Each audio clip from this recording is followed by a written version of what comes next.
Bien, donc avant de voir le contrôle de l'accouchement ou contrôle de la parturition, j'ai oublié de vous dire quelque chose quand je vous ai parlé de- du contrôle de la grossesse.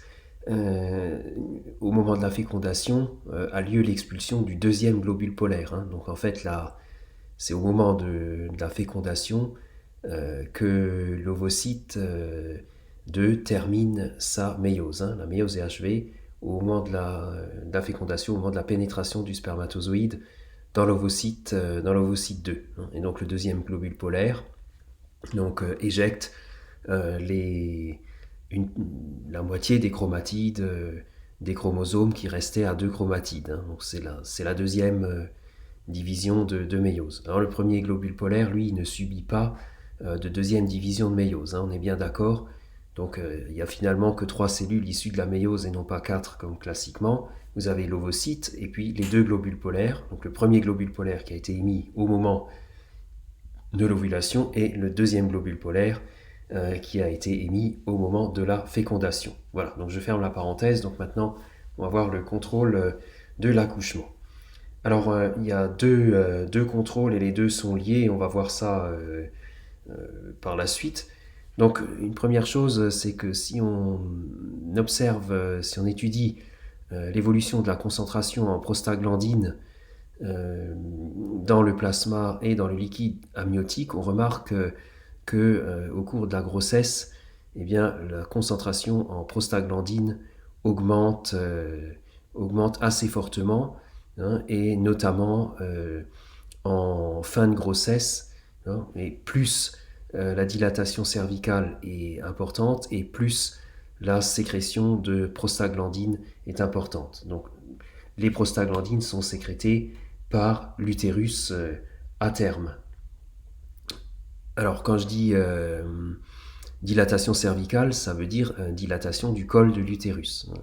Le stimulus à l'origine de l'augmentation de la sécrétion de prostaglandine par l'utérus, c'est la dilatation du col de l'utérus. Donc on retrouve ça donc aussi bien dans le plasma périphérique de la femme que dans le plasma périphérique, c'est-à-dire le plasma de la circulation périphérique, hein, je m'entends, et aussi bien dans le liquide amniotique. Et les prostaglandines sont deux puissants stimulants de la contraction du myomètre. Donc ça, c'est un premier mécanisme qui va expliquer l'accouchement, c'est l'augmentation de la sécrétion de prostaglandine par l'utérus lui-même qui va provoquer les contractions du myomètre. Même s'il y a de la progestérone, hein, faut bien faire attention à ça, hein, même s'il y a de la progestérone, c'est l'effet des prostaglandines, si vous voulez, qui prend le dessus, puisque la progestérone inhibe les contractions du myomètre, hein, si on se souvient bien. Alors, deuxième mécanisme, c'est un mécanisme réflexe, hein. Donc, si on regarde ça, donc la dilatation du col de l'utérus va être perçue par des fibres afférentes, donc qui vont rejoindre la moelle épinière, donc des neurones sensoriels, qui vont remonter la moelle épinière et le tronc cérébral, et qui vont aller faire un synapse, donc ils vont établir un relais avec des neurones situés dans deux noyaux, donc le noyau paraventriculaire, le noyau supraoptique, peu importe, hein, c'est en gros au-dessus de l'hypothalamus, ça vous est égal. Et en fait, il se trouve dans ces deux noyaux des cellules sécrétrices d'ocytocine. Et donc l'ocytocine est libérée dans la post-hypophyse, elle est libérée dans le sang dans la post-hypophyse, et l'ocytocine est aussi un puissant stimulant de la contraction du myomètre. Donc, vous voyez que là, c'est la deuxième voie de stimulation des contractions du myomètre, hein. Donc ça va être donc, la stimulation par l'ocytocine, hein, et l'ocytocine elle-même stimulée par la dilatation du col de l'utérus, comme les prostaglandines. Donc si vous voulez, tout part de la dilatation du col de l'utérus à la fin, hein, de la grossesse, hein, grossesse à terme. Le stimulus principal de l'accouchement, qui stimule les deux voies, la voie des prostaglandines et la voie de l'ocytocine, la voie réflexe de sécrétion de l'ocytocine, donc sont stimulés par une dilatation du col de l'utérus. Donc ce réflexe-là que je viens de vous décrire, on appelle ça le réflexe de Ferguson. Alors maintenant, en bilan, si on regarde le bilan de cette affaire, donc pour montrer que les deux sont liés, donc vous voyez que donc, on a un étirement du col de l'utérus, donc c'est l'étirement cervical.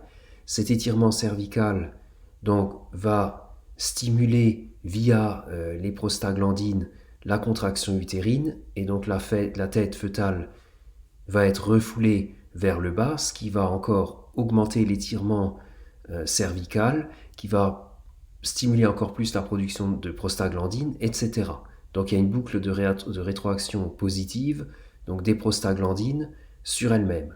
Vous avez aussi une boucle de rétroaction positive sur le réflexe de Ferguson. Donc quand il y a étirement du col de l'utérus, donc vous avez stimulation donc, des neurones paraventriculaires et supraoptiques à ocytocine, donc libération d'ocytocine, contraction utérine, donc ce qui va pousser la tête fœtale vers le bas, ce qui va encore davantage étirer le col de l'utérus, qui va stimuler encore plus les neurones à ocytocine, et ainsi de suite. Et par la voie même, les prostaglandines vont aussi être davantage sécrétées. Donc vous voyez, il y a plusieurs boucles, il y a deux boucles de rétroaction positive de l'étirement du col de l'utérus sur les contractions du myomètre.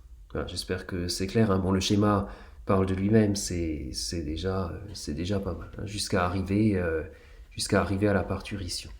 Alors au moment de l'accouchement, donc c'est un accouchement. Donc il y a d'abord ce qui s'appelle la perte des os. Donc là il y a rupture de la poche amniotique, et donc le liquide amniotique s'écoule par le vagin et l'orifice vaginal. Donc c'est d'abord ce qu'on appelle la perte des os.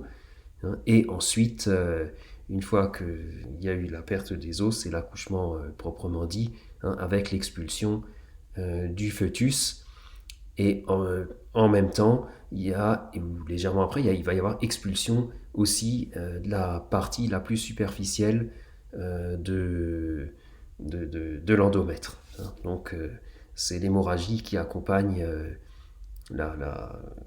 l'accouchement, puisque dans la partie superficielle de l'endomètre, vous avez donc les vaisseaux spiralés qui se sont développés, en même temps que les glandes en tube, qui sont elles aussi spiralées, mais les vaisseaux spiralés qui se sont développés dans l'endomètre vont se déchirer au moment de l'accouchement, et donc d'où l'hémorragie.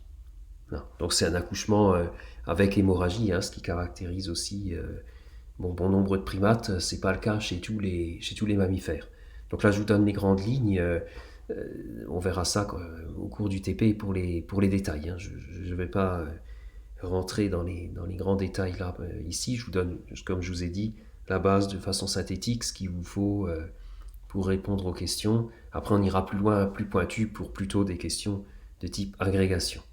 Voilà, donc j'espère que la biologie de l'accouchement est bien claire.